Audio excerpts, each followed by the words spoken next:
Reka subire ndabaye ikaze mwese inshuti banywanyi bacu mukunda kandi mubakurikira amakuru n'ibiganiro dutambutsa kuri iyi shene yanyu Melody Isange TV, ishene ibashikiriza amakuru n'ibiganiro biba bigezweho kandi biba byakora amatoza mu rurimi rw'ikirundi. Ndabahaye ikaze rero mu makuru yacu yo kuri iyi saha, hakaba ari amakuru cane haraza gushimikira ku ngingo nkuru zikurikira.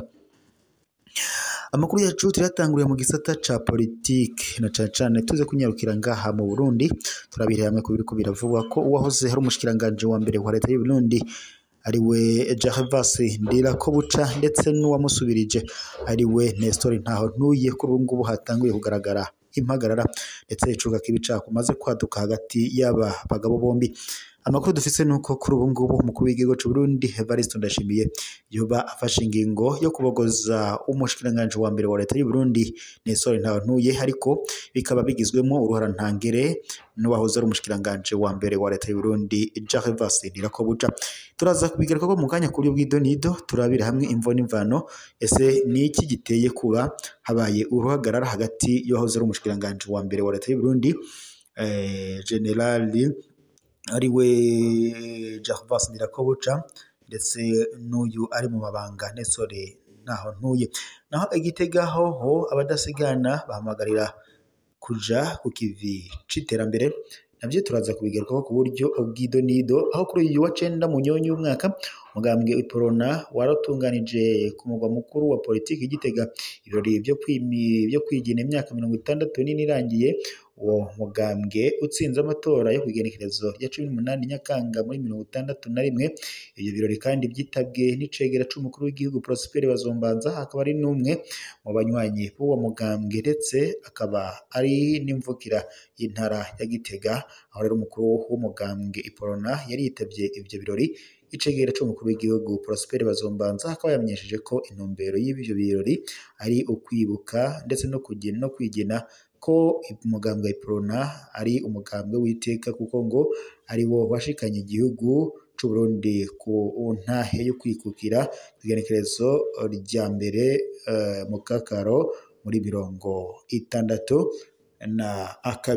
Ayo makuru turaza kuyagarukaho ku buryo bw'idonido tubandanye tuyabashikiriza.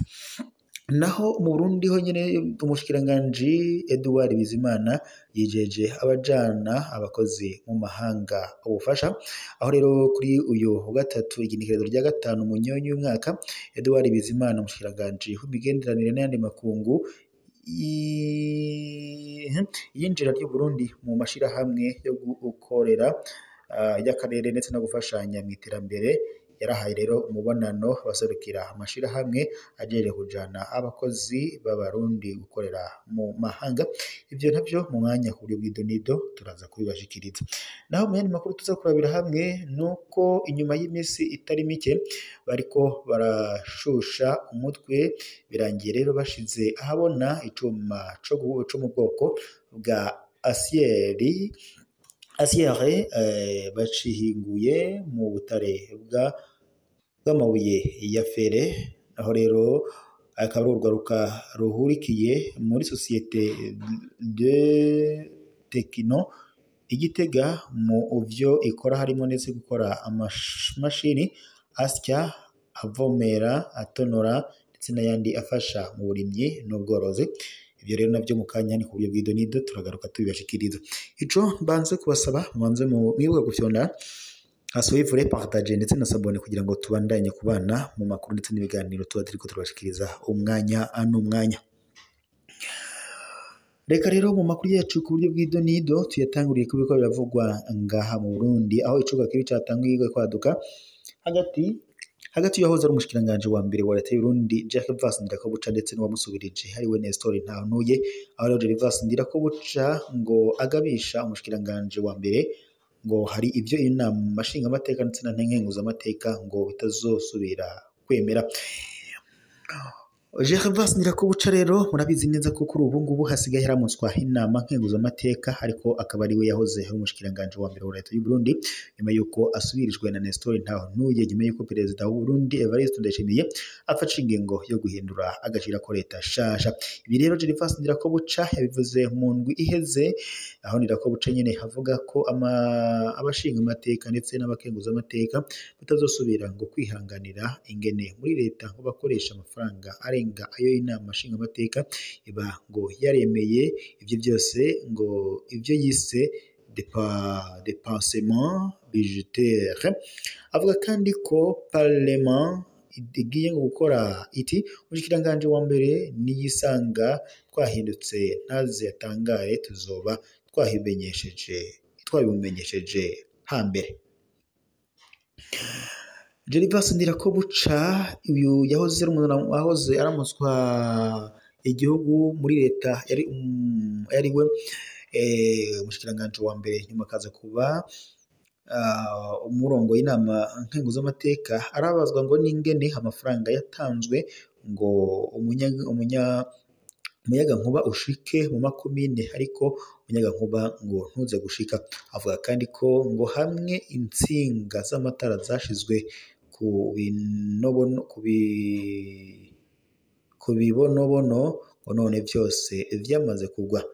Agasaba ko abatwara amakomine mashasha bakora nk'uko amakomine yahora akiriho kugira ngo bakurikirane imigambi yose itashizwe mu ngiro. Gervas Ndirakobuca akabona ko ivyo bidakozwe igihugu kizoba cambuwe amafaranga menshi. Ibi kandi byose bisa n'ibyo Faustin Ndikumana aramutswa ishirahamwe Parseme yaheruka kuvuga, ariko kandi yishuwe ibitutsi vy'abataboneka. Abo rero bo bavuga ko ayo mamyanga yose ari mu ntwaro Perezida Evariste Ndayishimiye agiye kubagira agute. Naho mu Burundi umushikiranganje Edouard Bizimana yijeje abajana abakozi mu mahanga ngo kubafasha. Kuri uyu wa gatatu igenekerezo rya gatanu mu nyonyi y'umwaka Edouard Bizimana umushikiranganje w'imigenderanire n'ayandi makungu iyinjira ry'u Burundi mu mashirahamwe yo mu karere ndetse no gufashanya mu iterambere yarahaye umubonano abaserukira amashirahamwe hajejwe kujana abakozi b'abarundi gukorera mu mahanga. Intumbero y'iyo nama kwari ukugira ibiganiro bitomoye. Iyo nama yari akaryo keza ko kugira mu biganiro bitomoye ku bijanye n'ibikorwa kugira ngo ingingo zikurikira. Ingingo ya mbere kugira ikiganiro ku ntambamyi zimwe zihanze ayo mashirahamwe mu kurangura neza ibikorwa vyabo. Naho ingingo ya kabiri kwari ukumenyesha umushikiranganje ubufasha n'uburyo bwo korohereza ayo mashirahamwe asabwa kugira ngo arangure ibikorwa vyayo mu misi yose. Naho nyakubahwa umushikiranganje Bizimana yaciye aboneraho ndetse kongera gushimangira ko kwizeza ayo mashirahamwe ko ubushikiranganje bubereye gukorana vya hafi. Asigura ko ubushikiranganje arongoye bwiteguye gukorana vya hafi n'ayo mashirahamwe mu nyungu z'abarundi bose. Naho tunyarukiye Igitega abadasigana bahamagarirwa kuja ku kivi c'iterambere. Kuri uyu wa 9 mu nyonyi y'umwaka mugambwe Iporona waratunganije ku mugwa mukuru wa politiki Igitega ibirori byo kwigina imyaka 64 irangiye uwo mugambwe utsinze amatora yo kwigenekerezo rya 18 Nyakanga uyu 1961.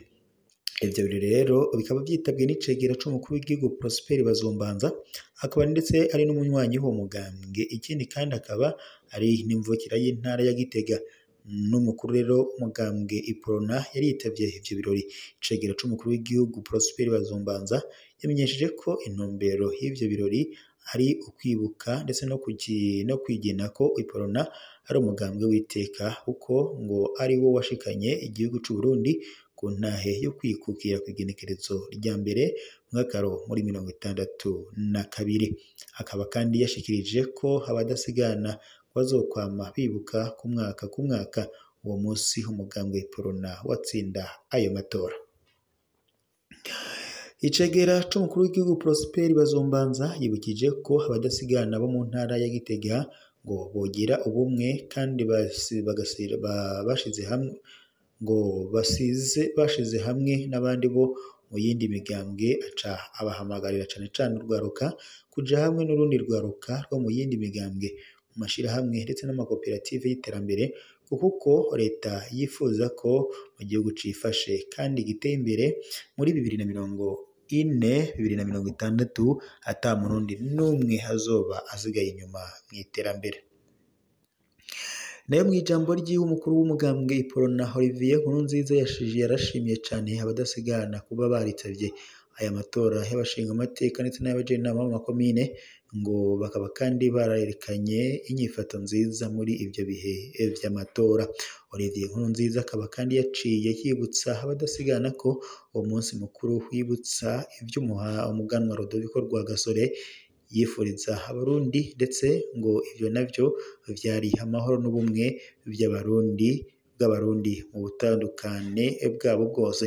Yaciye kandi asaba abadasigana kwama bashigikirana ndetse babumbatire amahoro n'umutekano, kuko ngo ari vyo musingi w'iterambere, kandi ngo ahatari amahoro n'umutekano ibintu biragenda nabi.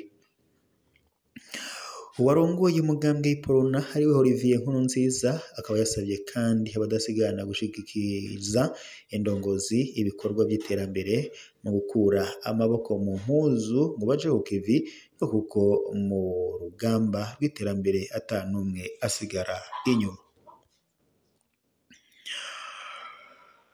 Naho mu yandi makuru n'ubundi tunyarukiye kuri ko biravugwa ngaha mu Burundi, inyuma y'imisi itari mike bariko barashusha umutwe birangiye bashize habona icuma co mu bwoko bwa acier bahinguye mu butare bw'amabuye yo mu bwoko bwa affaire. N'urwaruka rukurikiye muri societe de Tekino Igitega mu byo ikora, kandi harimo gukora amamashini asya, avomera, atonora ndetse n'ayandi afasha mu burimyi ndetse n'ubworozi. Urwo rwaruka kandi rwari rumaze igihe ruriko rurakora ubushakashatsi kugira ngo rushobore guhingura icuma ca acier mu mabuye asanzwe ari ku butaka bw'u Burundi. Jean Bosco Ndayizeye, umuhanuzi w'ibikorwa muri Detekino, avuga ko ubu bariko ngo baragira uburyo bwofasha mu guhingura byinshi mu mwanya muto, procédé initial de fabrication.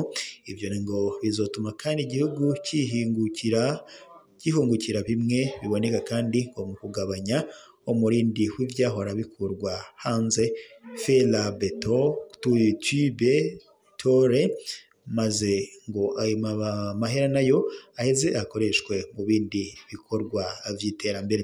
Yamara intambwe ngo iracariho, kuko ngo bisaba kubaka ihinguriro ry'ibyo byuma, ivyo navyo ngo bigatwara uburyo bwinshi, ariko ngo bizera ko ngo bazobishikako buke buke. Ibyo rero bakaba babishikirije nyuma y'uko ico cuma cari kimaze gushirwa ahabona.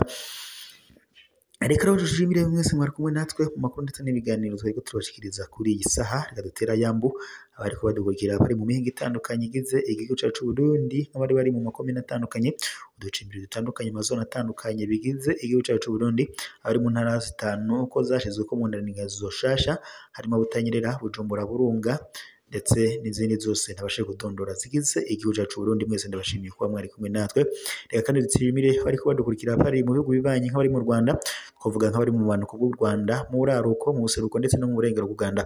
Mwese tubashimire kuba mwari kumwe murakurikira amakuru n'ibiganiro twariko turabashikiriza. Nitwobora kandi gushimira abari badukurikira bari mu bihugu bindi bitandukanye, niko na cane nk'abari bari mu mugwa mukuru wa politiki w'u Rwanda Kigali, abari mu bindi bihugu bibanyi nka Congo, abari muri Uganda, muri Tanzania, muri Mozambique, muri Zimbabwe, Zambia ndetse no muri Afurika y'ubumanuko, n'abandi bari hirya hatandukanye, abari mu makungu ya kure. Mwese ndabashimiye kuba mwari kumwe natwe amakuru ndetse n'ibiganiro twariko tubashikiriza kuri iyi saha.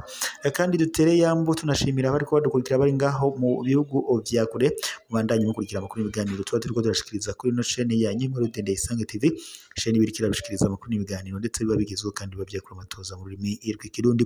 Reka mbibutse mu cyane suivre partage ndetse na s'abonner kugira ngo bakunze mu nabambere ko amakuru n'ibiganiro tuba turiko turabashikiriza.